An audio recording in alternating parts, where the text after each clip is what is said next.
Os reis da terra se prostrarão ante a ti, Senhor. Sim, os poderosos virão a ti e confessarão o teu poder, Senhor. Não apenas de palavras, reina hoje. Não apenas de palavras, reina hoje.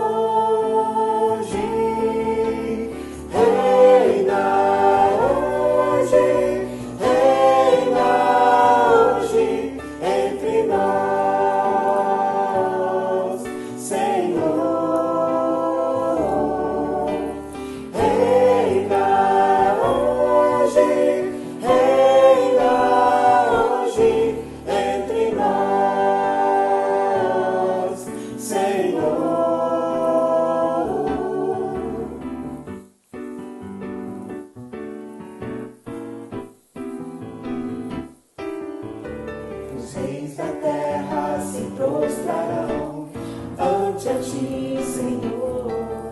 Sim, os poderosos virão a ti e confessarão o teu poder, Senhor. Não apenas de palavras, reina hoje. Não apenas de palavras, reina hoje, reina hoje, reina hoje entre nós, Senhor. Reina hoje, reina hoje entre nós, Senhor.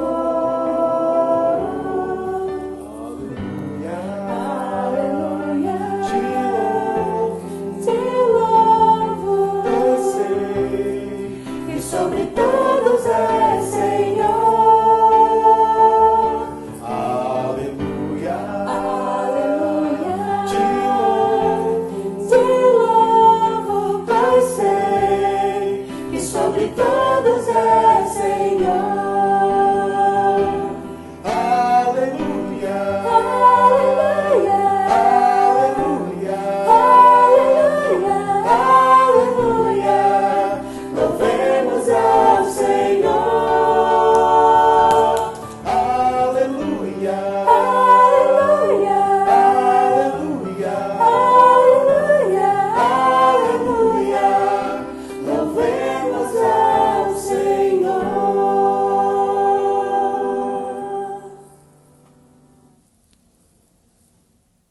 Olá, meu amigo, minha amiga, é um prazer ter você novamente conosco nesse culto de adoração ao Senhor. Nós estamos na nova série de mensagens e a série tem o título de Nós Somos a Igreja. Eu sou a igreja, você é a igreja. No primeiro dia de abertura da igreja, nós percebemos claramente que a igreja não se tratava de edifício, de um belo prédio. Não, a igreja era feita e ainda é de pessoas. Pessoas que amam a Deus. Pessoas que carregam a mensagem de que Jesus é o Cristo, Filho do Deus vivo. E que de fato ele ressuscitou ao terceiro dia e hoje está à direita do Pai. Esta é a mensagem que precisamos continuar carregando. Mensagem esta que foi pregada durante todo esse tempo e que precisa continuar sendo pregada através de nós, através da igreja de Cristo. A igreja, ela nasceu como um movimento de pessoas e a igreja continua se movendo até os dias de hoje.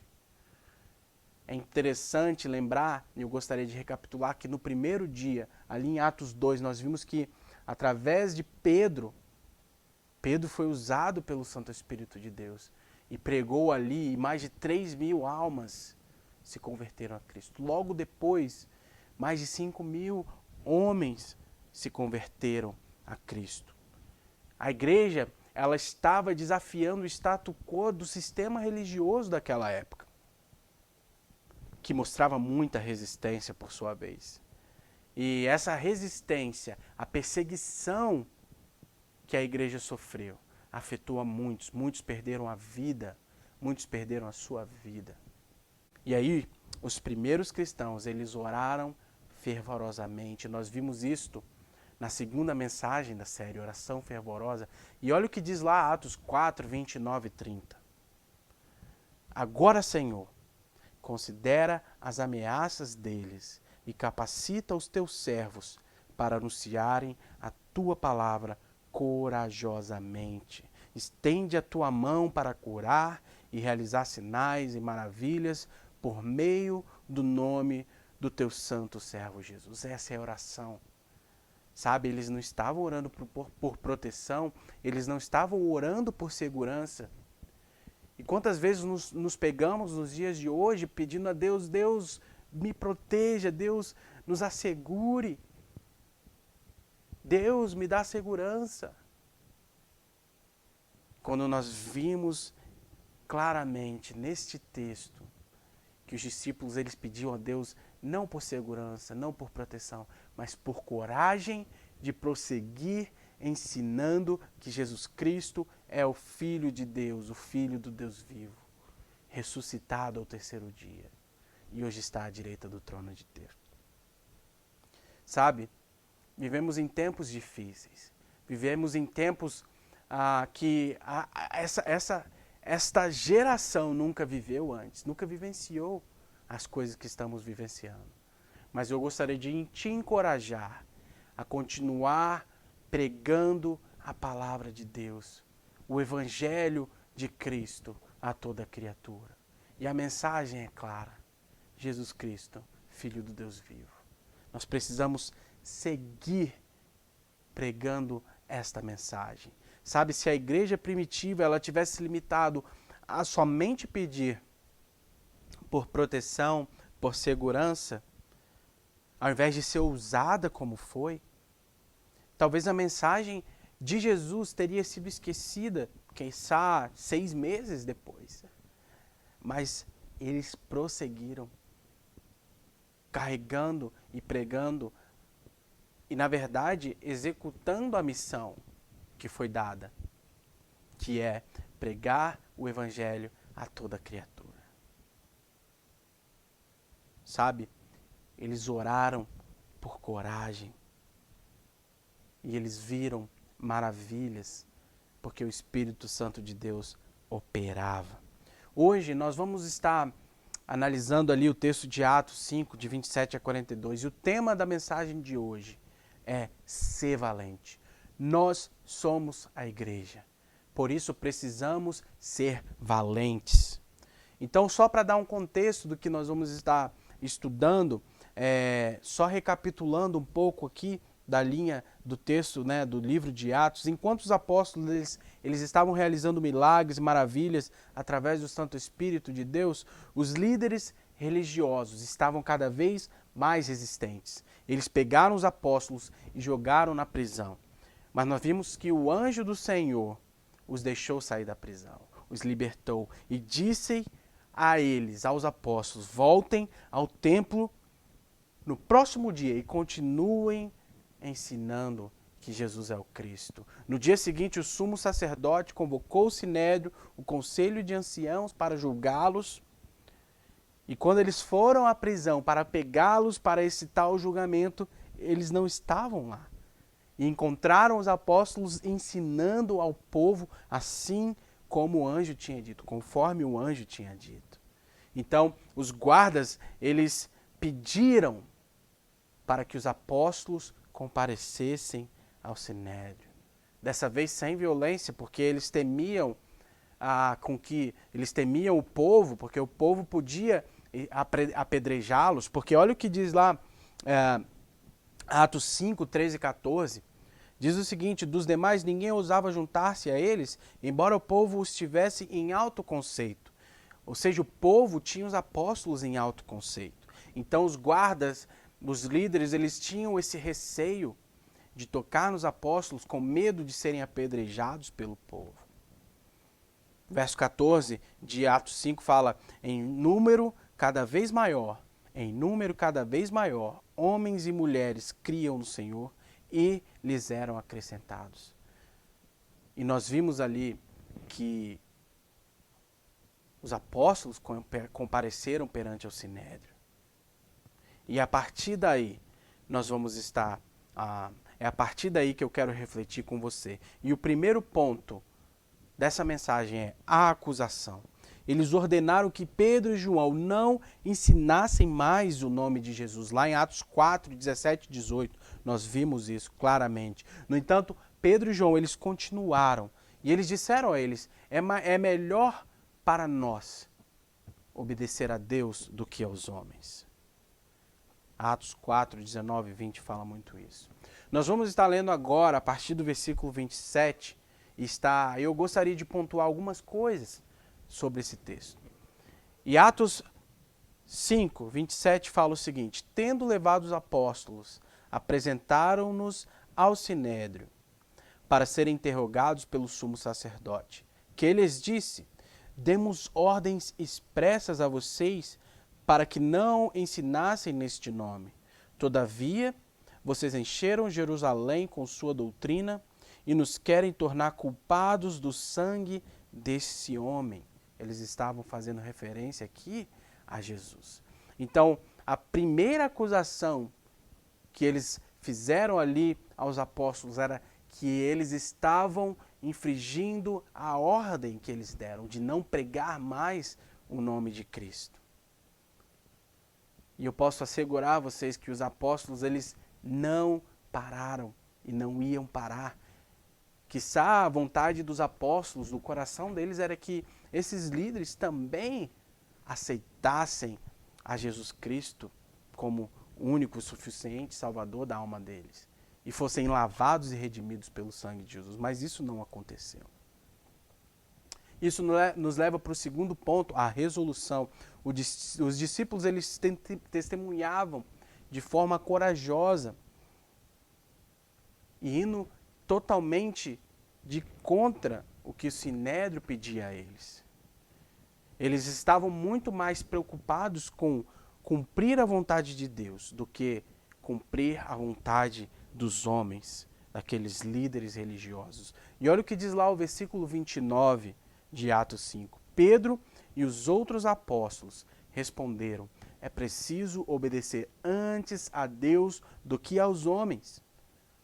O Deus dos nossos antepassados ressuscitou Jesus, a quem os senhores mataram, suspendendo num madeiro. Olha o que diz o versículo 31. Mas Deus o exaltou, colocando-o à sua direita, como príncipe e salvador, para dar a Israel arrependimento e perdão de pecados.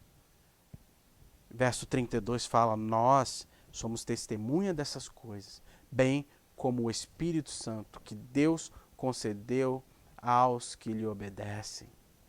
Que testemunho fiel! E na verdade temos aqui o fundamento da fé cristã. Analisa comigo. A culpa do homem, Jesus a quem vocês mataram, logo ali no versículo 30. A morte de Jesus, eles fazem menção à morte de Jesus no próprio verso 30, pendurado em um madeiro. Logo após eles falam a ressurreição de Jesus. Para isso, Deus exaltou, colocando à sua direita. E eles finalizam com a responsabilidade do homem, quando eles falam de arrependimento e perdão de pecados, porque vocês mataram a Jesus. Essa mensagem para eles não era nada confortável, mas os discípulos de Cristo não foram medrosos, eles perseguiram de forma valente, pregando a mensagem e falando a verdade, falando o que eles precisavam de ouvir. Os saduceus, eles tinham muito mais poder político do que os fariseus. sabe? E eles estavam ali indignados porque eles não acreditavam em ressurreição. E eles estavam a todo momento procurando a melhor forma para fazer com os apóstolos o que fizeram com Jesus. Olha o que diz lá o versículo 33 de Atos 5. Ouvindo isso, eles ficaram furiosos e queriam matá-los. 34. Mas um fariseu chamado Gamaliel, mestre da lei, respeitado por todo o povo, levantou-se no sinédrio e pediu que os homens fossem retirados só por um momento. 35 fala, então lhes disse, israelitas, considerem cuidadosamente o que pretendem fazer a esses homens. 36, há algum tempo apareceu Teudas reivindicando ser alguém, e cerca de 400 homens se juntaram a ele. Ele foi morto, todos os seus seguidores se dispersaram e acabaram em nada. Versículo 37, depois dele, nos dias do recenseamento, apareceu Judas, o galileu, que liderou um grupo em rebelião. Ele também foi morto e todos os seus seguidores foram dispersos. Portanto, neste caso, eu os aconselho, deixem esses homens em paz e soltem-nos. Se o propósito ou a atividade deles for de origem humana, fracassará. Verso 39.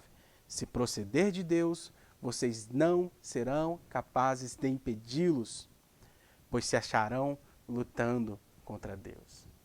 Sabe, se Gamaliel ali foi usado por Deus ou não, eu não posso te afirmar, mas ele foi muito sábio em colocar estas palavras para todo o sinédrio, porque essa era uma grande verdade. Aquilo que Deus faz parte, aquele projeto que Deus faz parte, não há nada que possa parar. Não há nada que possa causar o fracasso de um projeto que Deus faz parte. E a igreja é um projeto no qual nasceu no coração de Deus. E nada, as portas do inferno jamais prevaleceram e hão de prevalecer contra a igreja, porque é um projeto de Deus. Sabe, aquilo ali mudou totalmente o jogo naquela situação. E olha o que diz lá, isso nos leva para o terceiro ponto, o impacto. Olha o impacto que foi esse discurso de Gamaliel. Versículo 40 fala, eles foram convencidos pelo discurso de Gamaliel, chamaram os apóstolos e mandaram açoitá-los.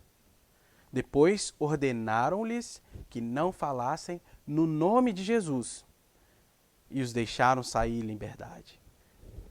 Os apóstolos saíram do sinédrio alegres por terem sido considerados dignos de serem humilhados por causa do nome. E nós sabemos que é o nome de Cristo. Agora, pense comigo nessas coisas que vou falar agora. Quantas vezes você reclama diariamente de algo que você sabe que é simples de resolver? Quantas vezes você reclama diariamente de algo que não tem muita relevância? Agora, quantas vezes você reclamou por ter sido perseguido por causa da sua fé? Quantas vezes você se viu regozijando porque você foi perseguido por causa da sua fé? Você já teve esse privilégio? Porque a palavra aqui é privilégio. Hoje as coisas mudaram muito, sabe? Mas nós precisamos voltar às nossas origens. E a nossa origem parte do livro de Atos. Nós, como igreja, precisamos voltar tanto à mensagem original, quanto a pedir a Deus por coragem, por ousadia, para estarmos lá fora, mundo afora, pregando a mensagem do Evangelho de Cristo. E se preciso for ser humilhado, que seja assim. E quando isso acontecer, precisamos encontrar regozijo, porque fomos humilhados por causa de Cristo. Isso é um privilégio. Sabe? Isto é um privilégio. A maioria de nós nunca perdeu nada por causa do Evangelho. Muitas vezes temos medo de ser ousados. Mas esses discípulos, em todo lugar, em qualquer época, não pararam de ensinar a respeito de Jesus como Cristo. Eles não estavam com medo de agir com valentia. Olha que diz lá o versículo 42. Todos os dias, no templo e de casa em casa, eles não deixavam de ensinar e proclamar que Jesus é o Cristo. Eles não deixavam. Versículo 41, na verdade, versículo 40, nós vimos que eles deram ordens expressas, ordenaram-lhes que não falassem no nome de Jesus. Açoitaram eles primeiro. E nós vimos logo no versículo 42 que todos os dias no templo e de casa em casa não deixavam de ensinar e proclamar que Jesus é o Cristo. Queridos, eu quero concluir fazendo algumas recomendações a você. Ser valente é dizer algo quando seria mais fácil não dizer nada. Sabe, de repente os apóstolos ali, os discípulos de Cristo, poderiam ter ficado calados, poderiam não ter apanhado por causa disso, poderiam ter cumprido, né, a ordem deles, do Sinédrio, de não falar mais o nome de Jesus, mas isso não aconteceu. Eles prosseguiram, sendo valentes e ensinando sobre Cristo. Ser valente é aproveitar as oportunidades quando elas surgem. Ser valente é aproveitar as oportunidades quando elas surgem. Não perca a oportunidade de testemunhar do amor de Cristo.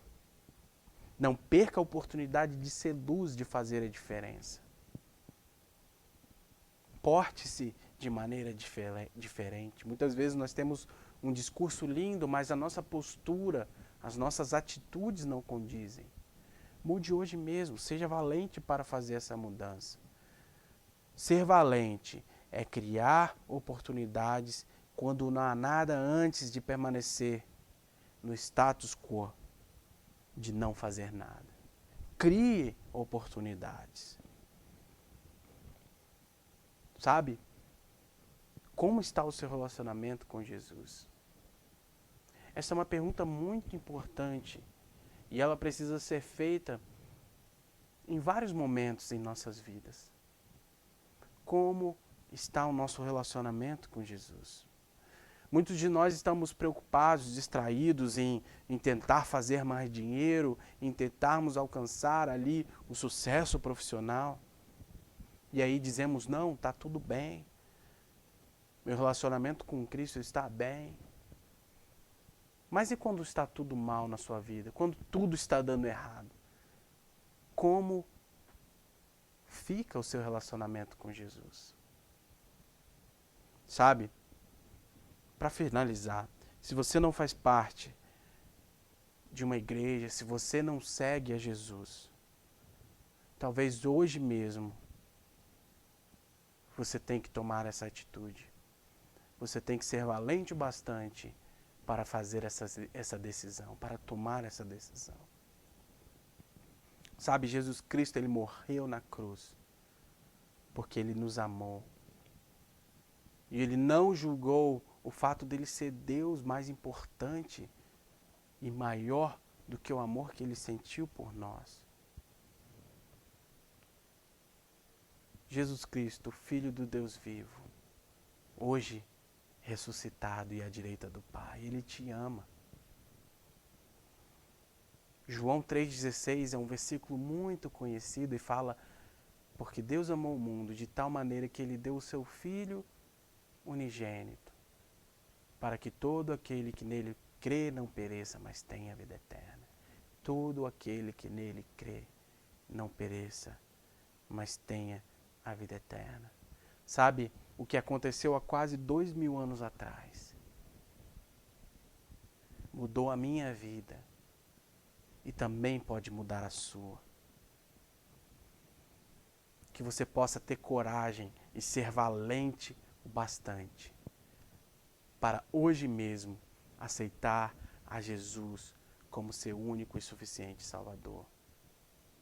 E como igreja, ser valente para carregar a mensagem do Evangelho de Cristo e distribuir essa mensagem a toda criatura. Eu quero orar com você. Feche seus olhos aí mesmo onde você está. Vamos orar. Senhor Deus, obrigado porque a tua palavra liberta, Deus. Obrigado porque o Senhor é o nosso único e suficiente Salvador. Nos dê, Pai, valentia, que possamos ser ousados para não retroceder, meu Deus, jamais, mas para seguir, Pai, constantes e alegres, pregando a tua mensagem, pregando que o Senhor salva, pregando que o Senhor é a esperança para esse mundo perdido. Nos dê ousadia, Pai. Nos dê valentia. É disso que precisamos, Deus. Abençoa cada um de nós. Que possamos ser discípulos melhores, servos melhores. Que possamos amar cada vez mais ao próximo, ao ponto de nos compadecer, Deus. E levá-los à mensagem de esperança que somente é encontrada em Ti. Essa é a oração que eu te faço, meu Deus. Em nome de Jesus. Amém. Que Deus te abençoe, que Deus te dê uma excelente semana. E que você possa ser valente para matar um leão de cada dia. Valente para prosseguir para o alvo que é Jesus. Que Deus te abençoe grandemente. Amém.